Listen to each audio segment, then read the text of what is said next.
Olá, tudo bem? Seja bem-vindo, seja bem-vinda. Estamos agora no mês de setembro com o primeiro vídeo gravado, na qual vamos estar falando a respeito dos efeitos na linguagem da criança e suas relações familiares. Para quem ainda não me conhece, sou Gessamine, psicóloga, e hoje estarei com a Fabiane, que poderia se apresentar para a gente? Claro, tudo bem, pessoal. Meu nome é Fabiane Machado, eu sou graduada em fonoaudiologia pela URGS, me formei recentemente, me formei no início do ano. Atualmente eu atuo com pacientes que eu atendo a domicílio, então são diversos tipos de pacientes, mais do adulto ao idoso, crianças não tanto. Então, pacientes com demência, pacientes pós-AVC, pacientes que têm dificuldade de deglutição, né, de engolir, que é a disfagia, pacientes crianças também, não tanto quanto adultos, mas mais com demandas de linguagem, trocas na fala, algumas dificuldades de leitura, escrita, e é isso. Então, tá, ótimo. Bom, a proposta desse tema, né, que eu e a Fabiane pensamos é mediante a esse momento da pandemia, né, que estamos passando por reflexos diferentes na rotina, né, e esse aspecto de socialização que não vem acontecendo também. Socialização, eu digo, em escolas, né, e acaba, Sim. então, ficando aí mais para uma demanda familiar e o quanto que isso, de certa forma, né, influenciou na linguagem das crianças, né, que antes talvez tinham uma rede amplificada e passaram, Sim. mediante a esses momentos que estamos enfrentando ainda do Covid-19, ficar uma rede mais restrita, né? E aí, refletindo nos efeitos da linguagem. E como que tu percebe isso, Fabiane? Assim, o que tu poderia nos trazer dentro da tua área nesse sentido? Então, quando a criança tem uma rotina fora de casa, então ela vai para a creche, ela vai para a escolinha, ela vai para a escola, ela está interagindo com um número bem maior de pessoas, né? Então não fica só o pai, a mãe, o irmão, né, o mano, como eles dizem. Eles têm uma rede maior de contato, então tem a prof, tem os colegas, eles se comunicam mais e eles precisam se comunicar mais, né? Em casa, geralmente, a criança, só no olhar, o pai e a mãe já sabem o que eles querem, né, ou pela cara. E na rua não, na escolinha eles têm que pedir um objeto que eles queiram, ou o que eles estão sentindo, ou o que eles querem fazer, pedir permissão para algo. Então, o que a gente vê é que a quarentena se reflete bem nesse quadro de não é bem um atraso na linguagem, mas assim, um pause. Eu encaro mais como um pause, assim. Então, as crianças acabam meio que não se acomodando, mas como elas estão num ambiente mais confortável, onde elas não precisam demandar tanto, então falar tanto, pedir tanto, porque aquelas pessoas convivem com ela todo dia, sabem a forma dela de agir, como ela se comporta, acabam por regredir um pouquinho na comunicação. Né? Então, ao invés de pedir, não pedem tanto, ou vão eles mesmos e acabam fazendo o que querem, buscando o que eles querem, pegando o brinquedo que eles querem, né? Fazendo as coisas que eles querem sem precisar demandar tanto dos pais. E isso acaba ainda mais nas crianças pré-escolares, então crianças que estão ali nas séries iniciais ou que estão na pré-escola ainda, são os mais novinhos, até mesmo bebês, assim, né, que estavam começando a falar, então papai e mamãe estavam começando, assim, a se comunicar, meio que aí param de ir para creche, não se comunicam tanto, e em casa acabam falando ainda muito menos, né, então acaba se criando uma zona de conforto, assim, para a criança, do tipo, eu nem preciso nem falar, né, os meus pais sabem o que eu preciso, não preciso tanto conversar, como se eu tivesse um amiguinho, por exemplo, e estivesse brincando. Então, é bem nesse aspecto, assim, né? Não é uma preguiça, não é uma preguiça da criança, ela acaba se acomodando, né? Se moldando aquele ambiente. Sim, e fico pensando que os estímulos são diferentes também, né, Fábio? Sim, com certeza. Porque a família também tem as suas atribuições, por vezes Sim, trabalhando em sim. home office, ou com a demanda de casa, etc. Então, a dinâmica das famílias, de certa forma, modificou muito, né? E Muito. atender Sim. esses aspectos, principalmente de um ponto de aprendizagem inicial, né, que Sim. é essa questão da linguagem, da fala, né, eu acho que acaba sendo bem desafiador para os pais Sim. darem mais conta disso, enquanto, como eu falava antes, e tu também trouxe, havia essa rede ampliada, e aí agora Uhum. ficar restrito aos pais de ainda terem mais essa responsabilidade, não que não tivessem antes, mas não Sim, estava sim. tão centrado neles, né? E então fico pensando assim, quanto que esse leque de estímulos acaba se restringindo aos pais, ou como tu Exatamente. disse, irmãos também, né? Às Sim. vezes avós que possam morar ali no mesmo lugar também, etc. Mas Uhum. como é que tu percebe essa questão de estímulos, por exemplo, né? Dentro desse contexto? Sim, por exemplo, na escola, né? A criança geralmente, ainda mais quando ela está começando na escola, né? Os pré-escolares, ali, as crianças mais novinhas, quando eles chegam em casa, eles já chegam contando mil e uma novidades. Às vezes os pais nem precisam perguntar.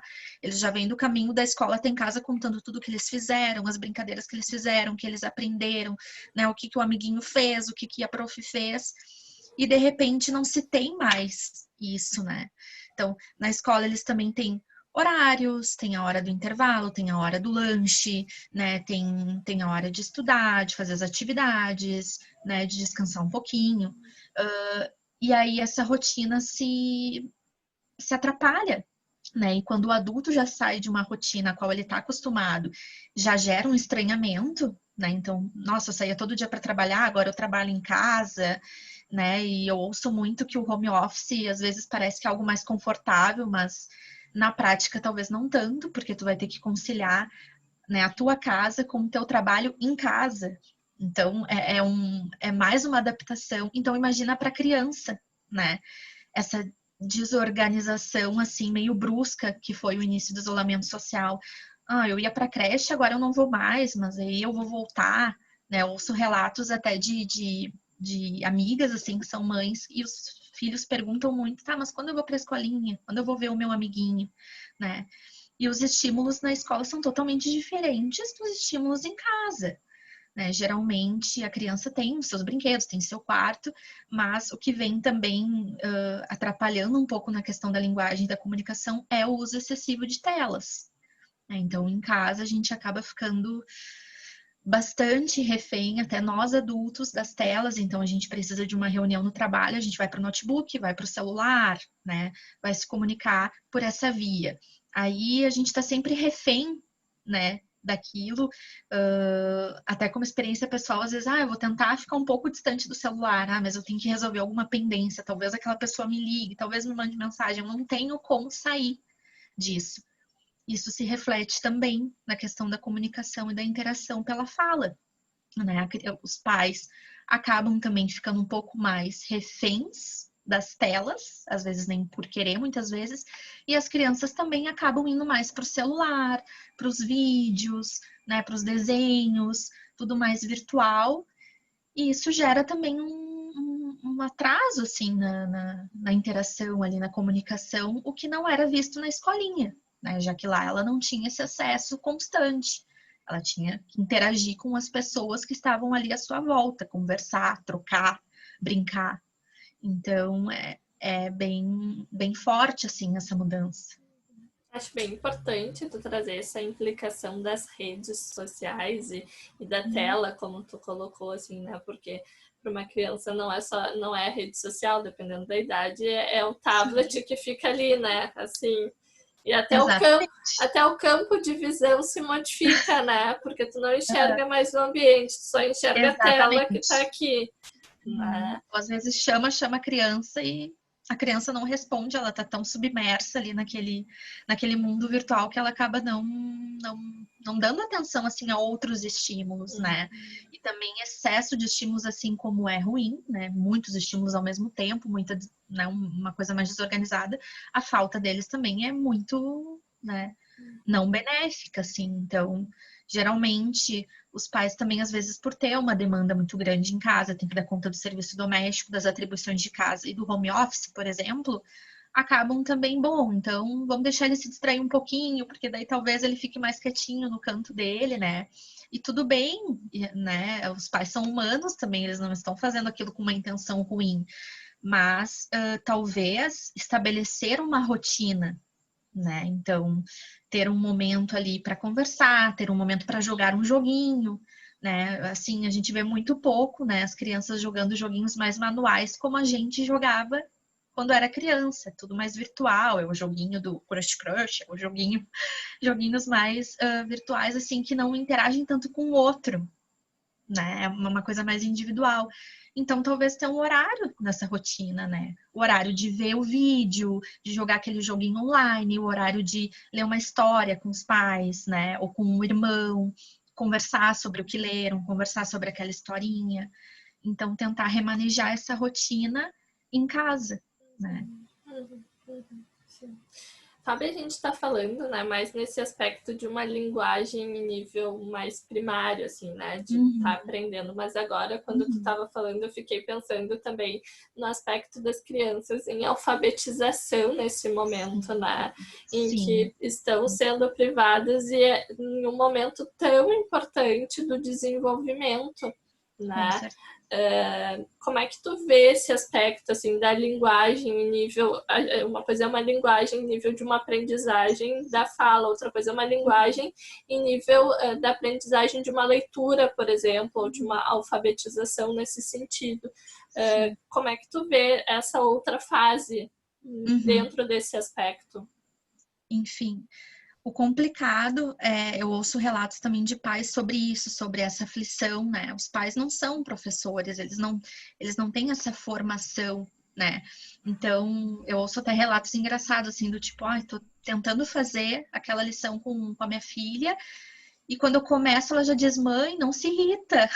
A prof na escola não fica assim, tem que ter mais paciência, porque os pais não são educadores, né? Não são pedagogos, não são alfabetizadores, né? Eles são pais. Eles estão ali para auxiliar nas tarefas, para participar, mas não para ensinar de uma forma mais direta. Então, houve uma pausa nisso e agora fala sobre a retomada de aulas, por exemplo, que é uma coisa que eu venho acompanhando, e muitos pais ainda estão resistentes, né? Estão com medo de levar os filhos à escola novamente, por ainda não se ter uma vacina para a Covid-19, né? E isso acaba ficando mais complicado ainda, porque é um período crucial, né? A alfabetização ali. Então, é um desafio para a família, né? É um grande desafio, porque é muito difícil, não é fácil, eu imagino, né? Que não seja fácil alfabetizar uma criança, ainda mais não tendo uma formação, né, completa, uma formação para ensinar. E isso também impacta na fala, né? A fala, a linguagem escrita, a linguagem é tudo entrelaçado. Então, tem crianças que acabam, por exemplo, transferindo, a gente fala transferindo de uma forma mais simples, assim, aquele erro na escrita para a fala, ou vice-versa, né? E daí já gera um problema de cunho maior, daí é fala, é escrita, é a leitura, tudo acaba assim, se entrelaçando, assim, lá na frente. Então, é uma coisa bem delicada. Sim. Ótimo, o nosso tempo está já encerrando e eu queria pedir para ti o que, mediante isso que a gente conversou, o que tu poderia trazer de reflexão ou de dica final para que venha ajudar as pessoas que estão nos assistindo mediante esse tema. Eu acho que como dica, né? Claro que nem tudo é muito fácil de ser colocado em prática, mas tentar estabelecer uma rotina em casa. Né? Em casa a gente geralmente fica mais solto, não tem aquela questão de horário de almoçar, de ir para a escola, de voltar. Então acaba ficando um dia muito bagunçado, aí acorda bem mais tarde, aí já almoça mais tarde, aí deita mais tarde, e as coisas vão se embaralhando. Então tentar estabelecer uma rotina, né? Então hoje a gente vai brincar, a gente vai poder mexer no celular, a gente vai poder assistir o vídeo, a gente vai poder fazer as coisas, né, que a gente gosta, e também jogar um joguinho, leitura, né? O poder da contação de história é muito grande, né? Porque eu sou muito fã, assim, da contação de história, porque quando tu conta uma história não é só leitura e escrita, tem expressão facial, tem suspense, tem tom de voz, a criança vai vendo, né? Ai, ficou com medo e agora eu tô feliz e conhecendo os personagens. Então, é muito rico esse momento da história e isso vem se perdendo cada vez mais, infelizmente. Né? Então, livrinho na internet, tem livros disponíveis online, né? A gente não precisa sair para comprar o livro, né? Gastar assim um dinheiro absurdo, mas um momento assim mais bom, vamos conversar então, né? O que que a gente fez hoje? O que que tu fez hoje? O que que tu assistiu, né? Até para as crianças maiores, o que que tu assistiu? Ah, fiquei mais no Instagram, fiquei mais no Facebook. Bom, então agora vamos conversar um pouquinho sobre isso. Não é tão fácil, a gente sabe que não é, a rotina é pesada, né? E talvez nem todo dia isso dê para ser feito como a gente gostaria, mas eu acho que vale a tentativa. Eu acho que os frutos da tentativa serão colhidos, assim, são bons. Ótimo. Não, bem importante isso que tu trouxe. E eu vou abrir um parênteses da área psi, quando tu falou a respeito da rotina, né? De atribuir essas atividades. Esse parênteses que eu abriria é o cuidado com a crítica a partir disso. Eu vejo que os pais, tendo essa carga maior, né, de responsabilidade, por vezes acabam colocando ali no filho também, por exemplo, tem que fazer isso, tem que fazer aquilo, não foi bem feito, né? Tá Sim, errado.